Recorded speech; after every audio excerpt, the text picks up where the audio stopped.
నువ్వుల నూనె, తర్వాత వాము పొడి, కర్పూరం అమ్మా. ఉమ్, కర్పూరం. సో నువ్వుల నూనె ఒక 250 ml ఉమ్, ఒక పాత్రలో తీసుకోవాలమ్మా. ఓకే, నువ్వుల నూనె తెలుసు కదమ్మా, తెలుసు. అన్ని మనకు తెలిసినవమ్మా. ఉమ్, సో 250 ml నువ్వుల నూనె ఒక పాత్రలో తీసుకొని పొయ్యి మీద పెట్టేసేసి ఉమ్, ఆ సన్న మంట మీద కాచాలమ్మా.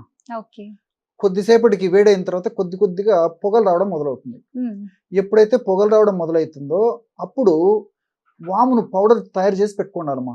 ఓకే, వామును కాస్త వేయించేసేసి పౌడర్ తయారు చేసి పెట్టుకొని ఉమ్, ఆ వాము పొడిని ఒక 25 grams వేసేయాలి. ఉమ్, అర్థమైంది కదమ్మా. ఓకే, సో ఈ యొక్క నువ్వుల నూనె కొద్దిగా వేడైపోయి పొగలు వచ్చేటప్పుడు వాము పొడిని అందులో వేసేసి దించేసేయాలమ్మా పాత్రని. ఉహుం, అమ్మా. So okay. దించిన తర్వాత 25 grams కర్పూరం పొడి కలపాలి. కర్పూరం పొడి.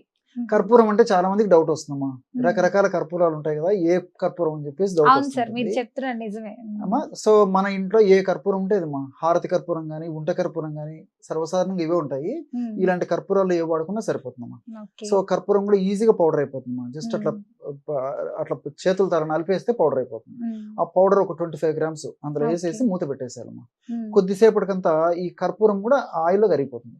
ఉమ్, కొన్ని గంటలు అలా ఉంచేసరికి మొత్తం చల్లారిపోతుందమ్మా. ఉమ్. దాన్ని ఫిల్టర్ చేసి పెట్టుకుంటే బ్రహ్మాండమైనటువంటి ఈ పెయిన్ రిలీవర్